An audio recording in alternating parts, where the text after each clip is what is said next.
आज हम चर्चा करेंगे कौटिल्य की परराष्ट्र नीति की। कल हम चर्चा कर रहे थे कौटिल्य की परराष्ट्र नीति के सैद्धांतिक स्वरूप की, और आज हम चर्चा करेंगे कौटिल्य की परराष्ट्र नीति के व्यवहारिक स्वरूप की। देखिए, कौटिल्य ने परराष्ट्र नीति के व्यवहारिक स्वरूप में सबसे पहले दूत व्यवस्था का वर्णन किया। कौटिल्य ने 3 प्रकार के दूत बताए। पहला है निसृष्टार्थ, दूसरा है परिमिथ्यार्थ और तीसरा है शासन। यानी निसृष्टार्थ वह दूत होता है जिसमें अमात्य यानी मंत्री के बराबर जिसमें गुण हो, यानी इसको मंत्री के समान दर्जा दिया। परिमिथ्यार्थ दूत जिसमें मंत्री के 1/4 अमात्य के 1/4 गुण विद्यमान, यानी ये भी एक मध्यम श्रेणी का दूत। और तीसरा है शासनहर, ये एक निम्न श्रेणी का दूत होता था जो राजा के प्रति भी दगा कर सकता था। यानी दूत का महत्वपूर्ण काम होता था एक राजा का संदेश दूसरे राजा तक पहुंचाने का कार्य दूत का महत्वपूर्ण कार्य होता था। यानी 3 प्रकार के दूतों का यहाँ कौटिल्य ने अपने अर्थशास्त्र में वर्णन किया है। अब इनके कुछ कार्य बताए हैं, जैसे 9 प्रकार के कार्य बताए हैं कौटिल्य ने अपनी दूत व्यवस्था। सबसे पहले प्रेषण, यानी अपने राजा के संदेश को दूसरे राजा तक पहुँचाने का काम ये दूतों का होता है। संधि पालत्व, 2 राजाओं के बीच में आपस में संधि स्थापित करना भी दूतों का मुख्य कार्य है। प्रताप, अवसर के अनुसार किसी विदेशी राजा को चुनौती देना, यही भी दूतों का मुख्य कार्य है। मित्र संग्रह, यानी अन्य राजाओं के साथ मैत्री संबंध स्थापित करना, ये दूत का महत्वपूर्ण कार्य है। सुहृदय भेद, यानी 2 राजाओं में जहाँ मैत्रीपूर्ण संबंध हो उनमें आपस में विग्रह करवाना, ये भी दूत का। उपजा, विदेशी राज्यों से षड्यंत्र करना। 4 ज्ञान, विदेशी राज्यों में गुप्तचर व्यवस्था का पता लगाना, गुप्तचर गतिविधियों का पता लगाना, ये भी दूत का महत्वपूर्ण कार्य है। पराक्रम, यानी आवश्यकता पड़ने पर वीरता का प्रदर्शन करना, ये भी दूत का ही एक महत्वपूर्ण कार्य था। और समाधि मोक्ष, जिस विदेशी राज्य के साथ जो संबंध है उन्हें भंग करके नए संबंध स्थापित करना, ये दूतों के 9 महत्वपूर्ण कार्य। यानी प्रेषण, संधि पालत्व, प्रताप, मित्र संग्रह, सुहृदय भेष, उपजा, 4 ज्ञान, पराक्रम और समाधि।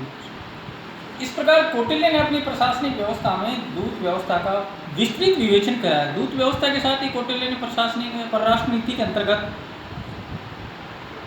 गुप्तचर व्यवस्था, कौटिल्य 2 प्रकार के गुप्तचर होता है। एक है एक स्थान पर स्थिर गुप्तचर और दूसरे हैं भ्रमणशील गुप्तचर। एक स्थान पर स्थिर गुप्तचर 5 प्रकार के हैं, जैसे काप्टिक, उदायस्थित, गृहपतिक, वैदेहिक और तापस। काप्टिक वह गुप्तचर होता था जो अपने प्राणों की चिंता किए बिना और विद्यार्थी दबंग और विद्यार्थी के भेष में जासूसी का काम करता था। उदायस्थित गुप्तचर जो सन्यासी के भेष में जासूसी का काम करता था। गृहपतिक जो गरीब किसान के भेष में जासूसी काम करता था।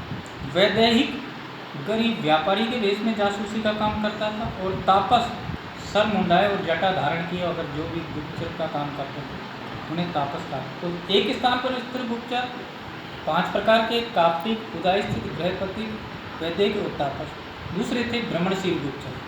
कौटिल्य ने 4 प्रकार के भ्रमणशील गुप्तचर को बनाया। एक है सन्नी, तीक्ष्ण, रसद और परिचय। सन्नी गुप्तचर वो होते थे, ये घूमते रहते थे और अपने प्राणों की चिंता किए बिना इनको सभी प्रकार की ज्योतिष शास्त्री, सामुद्रिक विद्या, व्याकरण शास्त्र, इंद्रजाल, सभी प्रकार का नाचने गाने की कला में निपुण होते थे।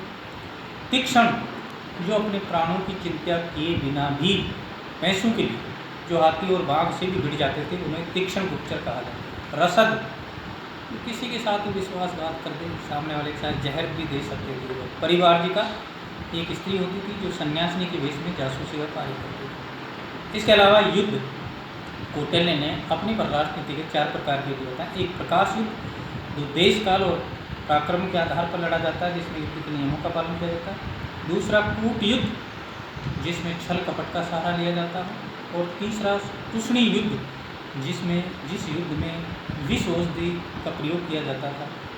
और चौथा है माया युद्ध, इसमें भी छल कपट का सहारा लिया जाता था। इसलिए कौटिल्य ने 4 प्रकार के युद्ध बताए हैं: प्रकाश युद्ध, कूट युद्ध, तुष्णी युद्ध और माया युद्ध। तो इस प्रकार आज हमने कौटिल्य की परराष्ट्र नीति के व्यवहारिक स्वरूप का वर्णन किया है, जिसमें इस व्यवहारिक स्वरूप के अंतर्गत हमने दूत व्यवस्था, तीन प्रकार की बताएं, निःसंतान प्रतिबद्ध शासनवाद, गुप्तचर व्यवस्था 2 प्रकार की, और युद्ध ये 4 प्रकार के। इस प्रकार ये कौटिल्य की, और इस प्रकार कौटिल्य की परराष्ट्र नीति का ये सविस्तृत वर्णन हमने आपको बताया। अगले क्लास में दूसरी चीज़ों का वर्णन करेंगे।